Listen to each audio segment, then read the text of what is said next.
The fog rolled in thick over the North Atlantic on the morning of March 17th, 1943, swallowing the SS Meridian Star whole. Captain James Whitmore stood on the bridge, watching the gray walls of mist close around his merchant vessel, like the jaws of some prehistoric beast. He'd been sailing these waters for 23 years, but something about this fog felt different, wrong. "Visibility's down to nothing, Captain," said First Officer Davies, his young face tight with concern. "Should we reduce speed?" Whitmore nodded, his weathered hands gripping the rail. The Meridian Star was carrying supplies desperately needed in Liverpool: medical equipment, ammunition, canned goods. Every hour of delay meant lives lost. But sailing blind in U-boat-infested waters was suicide. "Cut to half speed," he ordered, "and keep the lookout sharp." What Captain Whitmore didn't know was that within the hour, his ship, his crew of 47 men, and every scrap of cargo would vanish from the face of the earth. No distress signal, no wreckage, no survivors, just gone. The convoy commodore aboard HMS Ashworth first noticed something was wrong when the Meridian Star failed to respond to the routine 0900 hours position report. Lieutenant Commander Harold Patterson frowned at the radio operator. "Try again," he said. "Maybe their wireless is playing up." But there was no response. Not that morning. Not that afternoon. Not ever again. By evening, Patterson ordered 2 escort destroyers to backtrack along the convoy's route. They found nothing, not even an oil slick. The sea had swallowed the Meridian Star as completely as if it had never existed. "It's not possible,"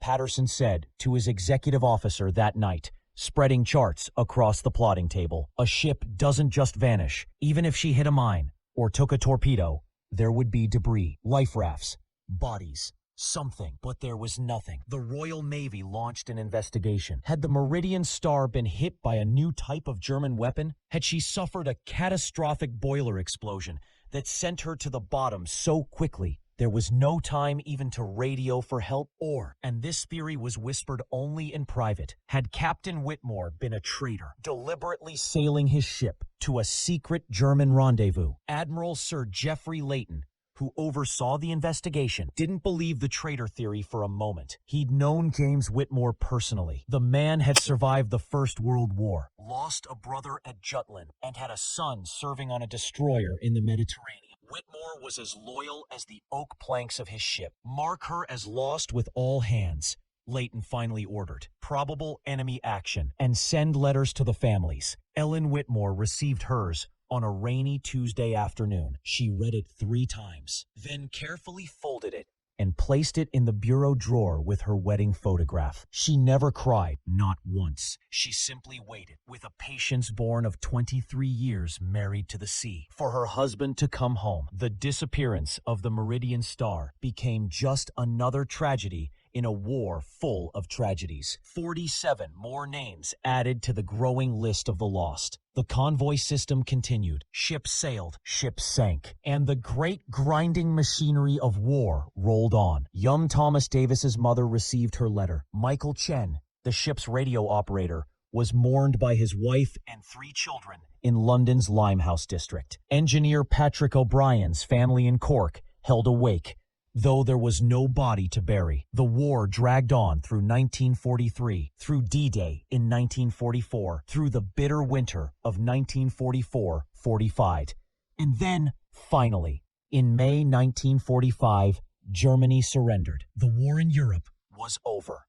Ships that had been painted gray were painted in peacetime colors. Men came home, cities began to rebuild, and the sea kept its secrets. 5 years later, Captain Henrik Sorensen of the Norwegian fishing trawler Stella Maris wasn't thinking about the war on the morning of June 3rd, 1950. He was thinking about mackerel and whether the schools were running closer to Iceland or Greenland this season. "Net's caught something," called out Bjorn, his first mate. "But it's not moving like fish." Sorensen leaned over the rail, watching the winch strain as the net rose from the depths. The waters here, about 200 miles northeast of Iceland, were known for their rich fishing, but also for their unpredictable currents and sudden storms. When the net broke the surface, Bjorn swore in Norwegian. Tangled in the mesh was a ship's life ring. Not ancient and rotted, but weathered. The pate faded, but still clearly readable. SS Meridian Star. Glasgow. Sorensen felt his blood turn cold. He knew that name. Every sailor in the North Atlantic knew that name. The ghost ship. The mystery that had never been solved. Cut it free, he ordered, and mark these coordinates. But Bjorn was staring past the life ring, out toward the horizon. His face had gone white. "Captain," he whispered. "Look, there." Emerging from a bank of fog that seemed to materialize from nowhere was a ship. A merchant ship, rust-streaked, listing slightly to starboard, but unmistakably there. Real, solid. And as she came closer, Sorensen could read the name on her bow. Meridian Star. The impossible return. The Norwegian Coast Guard cutter Nordkapp reached the Meridian Star 4 hours later. Lieutenant Anderson led the boarding party, climbing up rope ladders onto the silent, tilting deck. The ship was deserted, but it wasn't abandoned in the way ships are abandoned. There were no signs of panic, no lifeboats launched. In the galley, they found plates still on the table, the food long since rotted to powder. In the captain's cabin, the logbook lay open on the desk. The last entry dated March 17th, 1943, 08:47 hours. Heavy fog, reduced to half speed, visibility nil, nothing after that. 7 years of blank pages. In the crew quarters, they found bunks neatly made, personal belongings still in footlockers. In the cargo holds, crates of ammunition and medical supplies sat undisturbed, though rusted and water damaged. But no people, not living, not dead, just gone. "It's like they stepped off for a moment and never came back," Anderson said, his voice echoing in the empty corridors. But where? Where did they go? The Norwegian government immediately contacted the British Admiralty. Within a week, the Meridian Star was being towed to Reykjavik by a Royal Navy salvage vessel, and investigators were swarming over her like ants. The investigation commander, Philip Thornton, had investigated his share of maritime mysteries, but nothing like this. He stood on the bridge of the Meridian Star, now safely moored in Reykjavik harbor, and tried to make sense of the impossible. The ship was real. That much was certain. Her hull matched the original specifications. Her serial numbers matched Royal Navy records. Chemical analysis of paint and metal confirmed she'd been built in Glasgow in 1938. Exactly as documented. But where had she been for 7 years? The oceanographic evidence was baffling. Marine growth on the hull suggested the ship had been underwater, or at least in the water, for years. But the pattern was strange, concentrated in odd patches, as if she'd been sitting in some strange current that had only affected parts of the hull. More disturbing were the findings inside the ship. The investigators discovered that while the food had rotted and the metal had rusted, other organic materials had been perfectly preserved. In the captain's cabin, they found a half-smoked cigar that looked as if it had been put down only minutes before. The tobacco was still moist. When one investigator thoughtlessly picked it up, the smell of smoke was still strong. "That's impossible," said Dr. Magnus Eriksson, the Icelandic forensic specialist brought in to examine the ship. "Tobacco desiccates within days in normal conditions. This is as fresh as if it was lit this morning." In the radio, they found even stranger evidence. The ship's clock had stopped at 09:13 on March 17th, 1943. But the radio itself was warm to the touch, as if it had been recently used. When the investigators powered up the ship's electrical system, which still worked, astonishingly, the radio crackled to life, and from the speakers came a sound that made everyone in the room freeze. A voice, faint, distant, but unmistakably human. "Meridian Star to convoy. Position unclear. Fog. Something in the fog." Then static. Nothing more. "Play that back," Thornton ordered, his voice tight. They played it again and again. The voice was Captain Whitmore's. Ellen Whitmore confirmed it when they brought her a recording. She listened to her husband's voice, echoing out of 7 years of silence. And finally, she cried. Theories and speculation. The reappearance of the Meridian Star made headlines around the world. The story was too strange, too impossible to ignore. In an age still reeling from war, still grappling with atomic weapons, and the dawn of the Cold War. People were hungry for mysteries that had nothing to do with politics or ideology. Theories proliferated. Some said the ship had been caught in a freak underwater current, dragged down to some deep ocean trench, and then expelled years later by volcanic activity or shifting tectonic plates. But that didn't explain the lack of bodies, or why the ship wasn't more severely damaged by the pressure of the deep ocean. Others suggested a secret German experiment, perhaps some kind of magnetic or electromagnetic weapon that had transported the ship through space or even time. The recent revelations about Nazi wonder weapons like the V-2 rocket made such theories seem almost plausible. The Soviet Union claimed the British had staged the entire thing as propaganda. The Americans were more circumspect, but equally skeptical. Dr. Erickson proposed what he called the cold pocket theory, that the ship had somehow entered a region of ocean with such unusual properties that time itself had slowed down. Like insects trapped in amber, he said. They existed in a kind of stasis, preserved while the world moved on around them. But even Erickson admitted his theory violated every known law of physics. Admiral Layton, now retired, came to Iceland to see the ship himself. He walked the decks where Captain Whitmore had walked, stood where his old friend had stood, and felt the profound wrongness of the place. "There's something else," he told Thornton quietly, away from the reporters and the crowds. "Something we're not seeing. Ships don't vanish into thin air. They don't reappear 7 years later with warm cigars and working radios. Whatever happened to the Meridian Star and her crew, it wasn't natural. It wasn't German. It was something else entirely." "What then?" Thornton asked. Layton shook his head. "I don't know, and I'm not sure we want to find out." Ellen's vigil. Ellen Whitmore came to Iceland in July 1950. She insisted on seeing the ship over the objections of the naval authorities, who thought it would be too traumatic. They let her aboard at dawn, when the harbor was quiet and the investigators were at their hotels. She walked slowly through the corridors, touching the walls her husband had touched, sitting in the chair where he'd sat. In his cabin, she found something the investigators had missed: a letter tucked into the back of the logbook, addressed to her in James's handwriting. Her hands shook as she opened it. "My dearest Ellen, if you're reading this, then somehow you found me, or found what's left of me. I don't know how much time I have to write this. The fog came over us so quickly, and now there's something in it, something moving. The men see it too.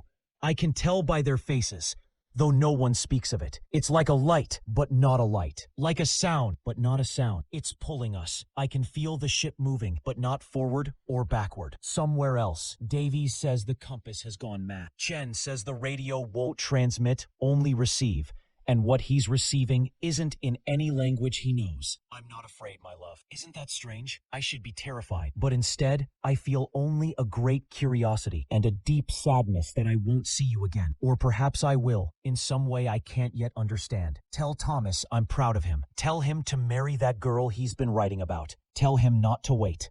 The way I made you wait. The way I made you wait. Life is too short for hesitation. The fog is in the ship now. It's everywhere. The men are..." The letter ended there, the last word unfinished. Ellen folded it carefully and put it in her coat pocket. She sat in her husband's chair for a long time, watching the morning light play across the harbor, and thought about fog and time and the spaces between things. Then she stood, straightened her coat, and walked off the ship for the last time. The aftermath. The British Admiralty quietly scrapped the Meridian Star in late 1950. Officially, she was too damaged and too old to be worth repairing. Unofficially, there were too many questions the ship raised and too few answers anyone wanted to pursue. The families of the crew received a modest settlement from the government, along with official death certificates that carefully avoided specifying a date of death. Dr. Erickson published a paper on the case in an obscure Icelandic scientific journal. It was largely ignored by the mainstream scientific community, though it developed a cult following among enthusiasts of maritime mysteries